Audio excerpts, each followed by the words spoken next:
Welcome to Fuller Expectations, the podcast where we dive into topics like aging with confidence, navigating identity shifts, building new healthy habits, rediscovering purpose, health and wellness routines in midlife, and yes, maybe even money, retirement, relationships, and letting go of things that no longer serve you. I'm your host, Carrie Fuller, and I am so excited that you're here with me today. My hope is that our episodes feel like a blend of personal growth, real conversation, and gentle encouragement. We'll keep things honest, thoughtful, and practical. If you have not already, please hit follow so that our podcast can appear in your podcast library.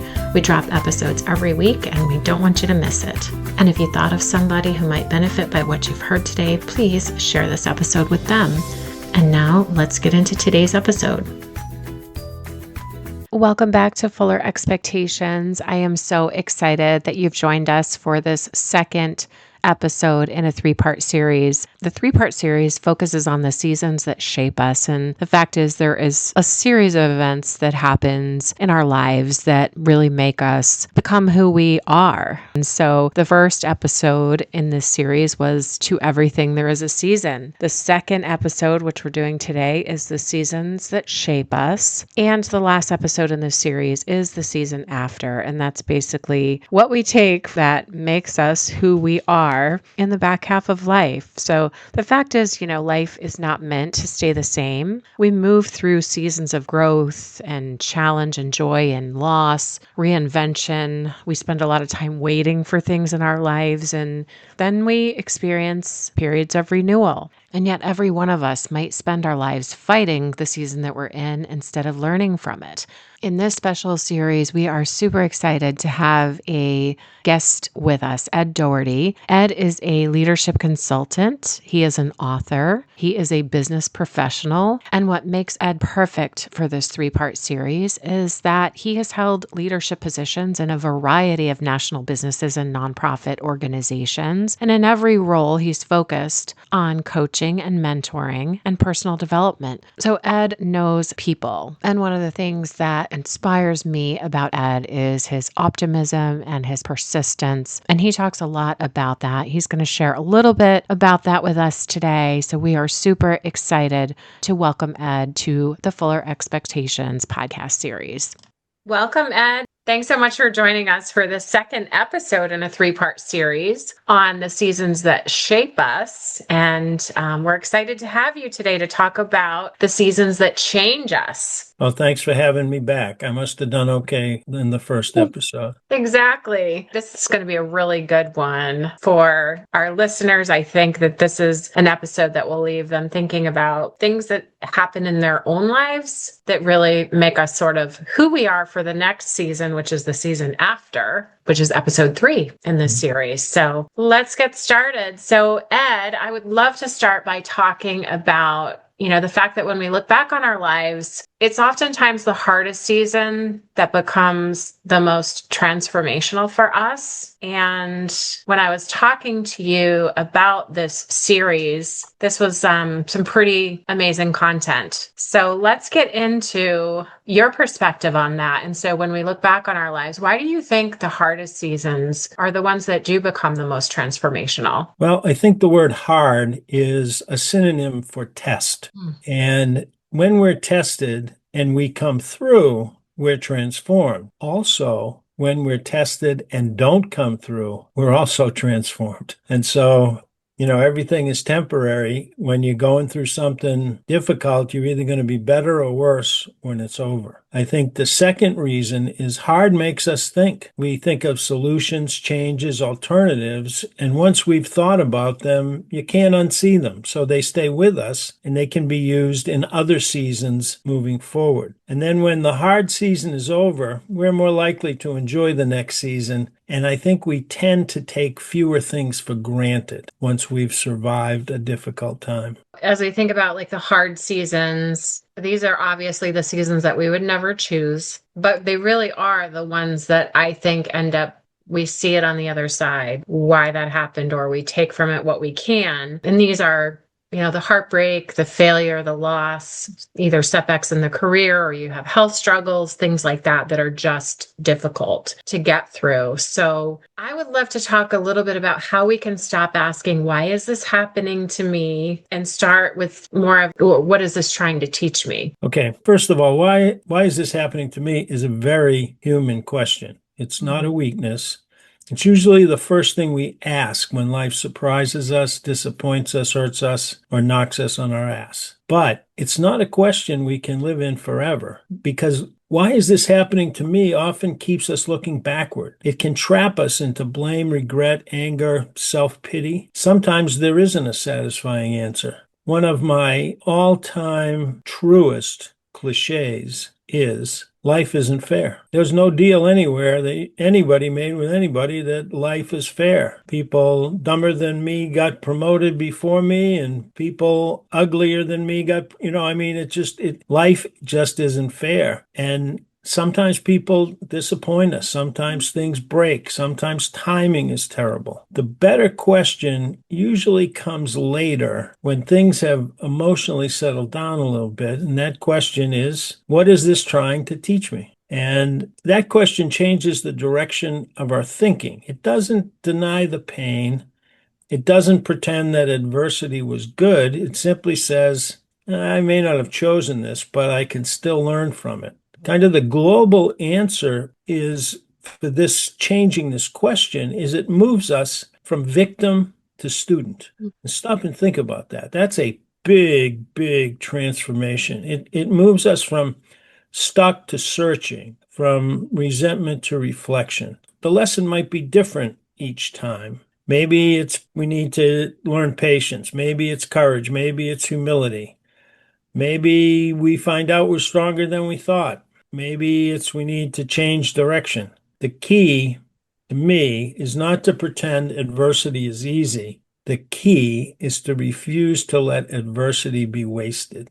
Obviously, the older we get, the more experiences we go through where, they say that you get stronger. And I think you do get stronger. Because if you think about your first heartbreak or your first career setback, the second time around, you may have picked up from the first time around that something better was on the other side. Or I think difficult seasons do build character and then reveal that character later on. So what do you think separates people who grow from adversity rather than those who kind of remain sort of stuck in that? The ones that are down all the time and they can never think of the positive or learn from what they've gone through. Well, one of the angles there's a famous quote that adversity causes some people to break and others to break records. And I'm not sure if it's a DNA question. I'm not sure if it's an upbringing question, but there are people who bounce back. I remember years ago, and I think that Watergate kind of inspired this for me, and I don't know why, but we're all going to get knocked down. The question is, how quick do you get up? I mean, you can stay there for a long time. You can theoretically stay there forever. And I don't think anything good happens while you're knocked down. You know what I mean? If you want something good to happen, you got to get back up. And so the question is, how quickly can you get back up? We all are punched once in a while and we get knocked down. And if 10 people get knocked down, guess what the first one up has? He's ahead of the group. And guess what the 10th one up? He's way behind. So that's what I think. Absolutely. And I think too that people who learn sort of from those really tough experiences and the seasons that we would never choose, they're usually the ones that, like you said, are there for the opportunity or are accepting to sort of have the mindset of like, what is this trying to teach me versus why is this happening to me? Look, Carrie, if you think back to the most important lessons of your life, they probably didn't happen at a birthday celebration or with a brass band around. They probably happened when there was a curveball or an obstacle that you overcame or some challenge, something that challenged you. And I think that the more challenges you have and the sooner you have them, the better things are long run. Yeah, absolutely. I know, like looking at my life from my mid 50s, I can't even tell you like how much different it is from my mid 20s, and strength comes through experiences. Hmm. Definitely. And I never would have known that. I think when I was younger, I thought you're either strong or you're not. Yeah, right, I right. never thought of it as you build your strength as you go. It's the Uh-huh. experiences in your Hmm. life. And I always thought, mid 20s Carrie was always, afraid to do a lot of things, afraid to take chances, afraid to experience change. And mid 50s Carrie is like, that's how you get anywhere. Yeah, right. It's Good point. crazy. So it's the hardest seasons really that make you into the future version of yourself. Yep. Is there a personal story that you can share about your hardest season and maybe what that taught you? Sure. My hardest season was started right after my son was born. He was born with multiple birth defects, hydrocephalus, scoliosis, spina bifida, bilateral club feet. It was so devastating that in the delivery room, when he came out, the nurse went, "Oh shit." He had to be separated from my wife right away. He had to be put into intensive care. She went back to her room. I went to see him in intensive care, and I realized both of them were helpless, and I was the one who needed to be strong. And the baby had to be transferred to another hospital, and the ambulance driver put a form in front of me and asked me to sign it, to transfer the baby. And I said, "Let me see your driver's license." And he looked at me like I was crazy. He says, "What?" I said, let me see your driver's license. No one's taking my son anywhere unless he has a valid license." And that was my attempt to be strong or to handle stuff. It got harder the next day. He was scheduled for spine surgery. Spina bifida is when you have your spine is fluid and your nerves stick out of the back. Your back doesn't close correctly. It's a birth defect that occurs about 8 days after pregnancy, and there's no way for a woman to identify it. So they had to stretch the skin on his back and push his spinal column back in and sew it up. And there was no guarantee that he was going to survive. So I sat there on a vinyl chair at the end of a dark corridor near a payphone. There weren't any cell phones at the time. And I just sat there for 5 or 6 hours thinking about it. I had a Polaroid picture of my son, but it was through an incubator glass. And, it was just, I didn't know if I'd ever see him again. And the doctor came out and he said, "I think it went okay. We'll see you tomorrow," because the next day he had to have brain surgery.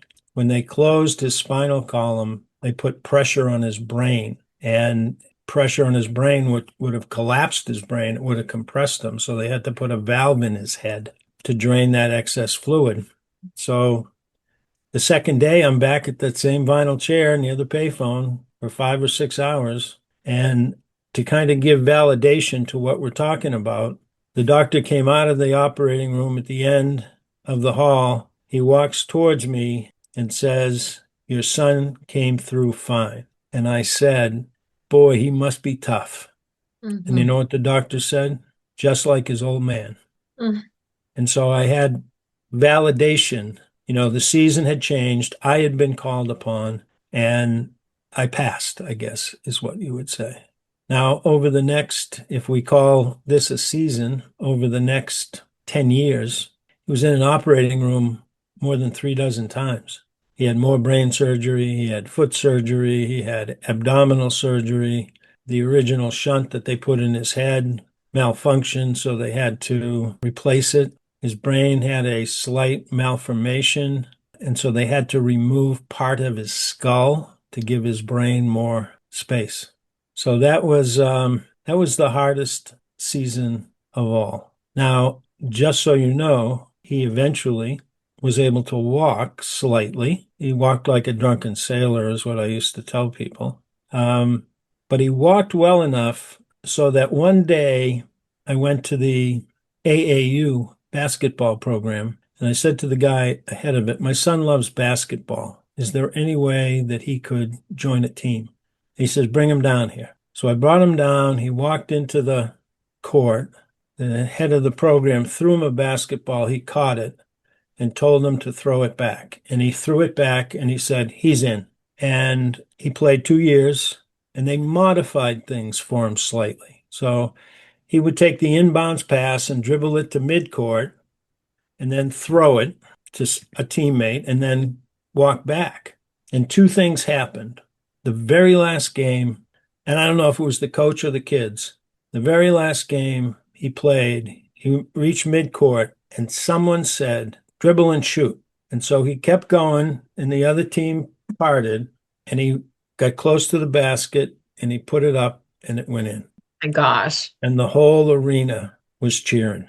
The other thing that happened was because he was standing in front of the basket playing defense, the other team stole the ball, and this kid, about 50 pounds heavier than Joe, was on a breakaway. And he barreled down, and Joe was just doing what he was supposed to do. And so he got in front of the kid, and they collided, and they're both sprawled on the ground. And there was a hush that came over the entire gym. And Joe got up first, and everybody cheered. So that's maybe the end of that season, if you know what I mean. Yeah. Going through something like that, I can only imagine, and this is just me, like outside looking in. Does it frustrate you when people are going through something that's like seemingly so insignificant to you after everything that you've been through? Almost like, because I think people have no idea. Yeah, to be honest with you, no. My only resentment is when he gets a cold. If he gets a cold or something happens, I go, it isn't fair. That's not fair. Yeah. He's already had enough. Like, yeah, like Yeah. seriously, Yeah, right.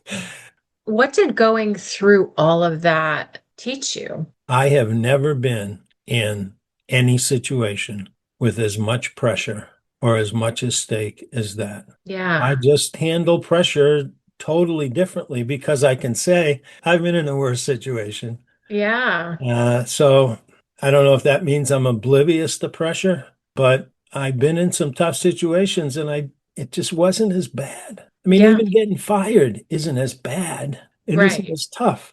So, Well, it's not. It's really not. When you go through something like what you and Betty and Joe have been through, there really is not much that's worse than that.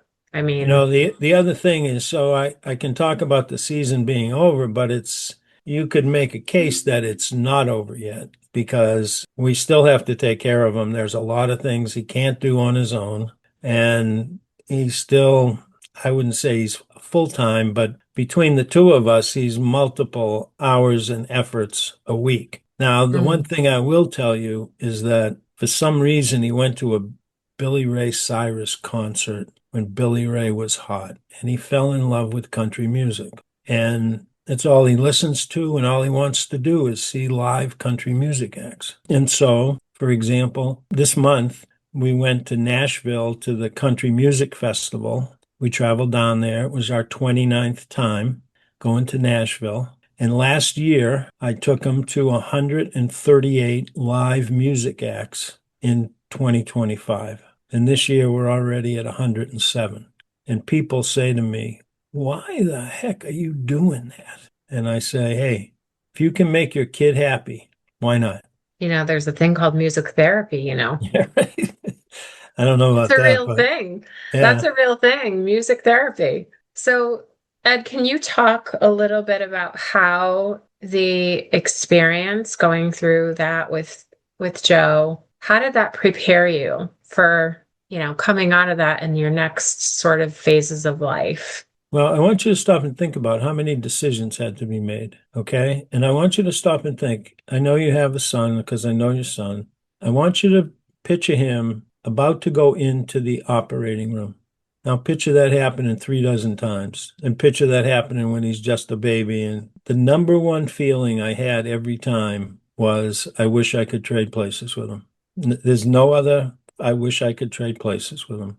So if you stop and think about the number of decisions that had to be made, whether it was surgical or something else, how tough or the pressure that was established, including the pressure of letting him play basketball. Because if he didn't do well, his self-esteem automatically starts lower than someone who can walk and run, if you know what I mean. So it's almost like it was a master's degree in decision making and handling curveballs. Because when I talk about those 36 operations, that wasn't laid out at birth. Those happened because something else happened. Right. There was some kind of issue or problem, and the recommendation was X or Y.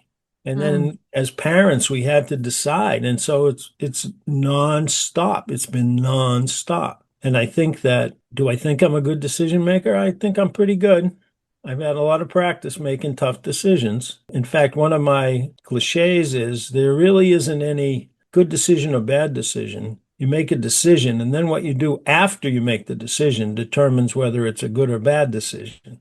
So, yeah, so I would say decision making and pressure. And I would also say that my wife and I had to be a team. When a child is born with spina bifida, the hospital connects you with other families in the same situation. And so we lived in California, and 4 or 5 families were connected to us. And we met on a regular basis, like every month. And I was the only guy. And in conversation, Mm. 2 of the dads left when the baby was born because they couldn't handle it. When we lived in Memphis and a baby was born with spina bifida, the hospital called me and Betty to meet with them to give them some hope. Yeah, it's interesting because just hearing the story, I feel like, and from Joe's perspective, Ed, if you could offer like a glimpse into that. I know Joe. So Joe went from playing basketball and he played baseball too, didn't he? Yes. And then had more surgeries, right? Yeah, he had spinal surgery. He had a couple of rods put in his spine to handle the scoliosis. And the recovery period was so long that he wasn't able to walk afterwards because Yeah. he had no little control of his legs, and his legs contracted, if that makes sense to you. Hmm. So how does Joe handle seasons and change and all of that? Like, what's his perspective? Do you know? It has elements of mine in it. I think that he struggles more than the average person would. I don't think he's crazy about being confined to a wheelchair. We don't talk about it on a regular basis. I think if there's one thing he takes from me is just keep going, plow ahead. Yeah, so I think that, and of course, I have no qualifications to advise him other than generically on what to do. And when people say, "How's Joe?" I always say he's hanging in there because that's what he's doing. I mean, that's literally, we use hanging in there as a metaphor, but no, he's hanging in there. He's handled a lot of curveballs. I think he understands what he's already overcome. The interesting thing to me about his situation is the number of other people he's inspired Mm. because he's hanging in there. I have a brother who had a stroke a couple of years ago, and anytime we talk, he always gets around to, boy, Joe is so tough. And I have another brother who has Parkinson's disease, and he says, "Oh, I'm not feeling sorry for myself because of Joe." You know what I mean? And you don't realize sometimes when you inspire people. He's overcome a lot as far as even probably what the medical community thought might happen, versus what happened. And Well, the interesting thing, without getting too clinical, is he was born after we'd been married 10 years, and the shunt that was put in his head that keeps him alive was invented 5 years before he was born. There aren't any children or aren't any adults now older than him because they didn't make it. So you can call that lucky, maybe, but he has no life expectancy because there's not a peer group to benchmark him against. when you have a perspective or an experience, not perspective because it's an experience where you're dealing with something that's, medically challenging, that's probably the hardest season to go through. So your perspective on other things that happen in life is probably completely different. The greatest compliment I ever had. What's that? Someone told me I was unstoppable. Yeah. I want you to think about that. Yeah. When I was in the early days, when I had a leadership team, I used to use the following metaphor. It may explain me in a slightly different way. If you were with somebody and they cut themselves and you brought them to urgent care or a hospital and it was closed, what would you do? Well, you'd go to another one, right? And if that was closed, what would you do? Well, you'd go to another one. And if that was closed, what would you do? At what point do you go home? Well, you don't. You just keep going that's persistence. But the thing is we sometimes we don't realize that we need to take the same attitude on everyday things or important things to us that we would if we were taking someone to the hospital. If you Yeah. try this and it doesn't work, what are you going to do? Go home? Well, try something else. Yeah. The invention of the light bulb was the 10,001 time, that it was tried. So that's just Yeah.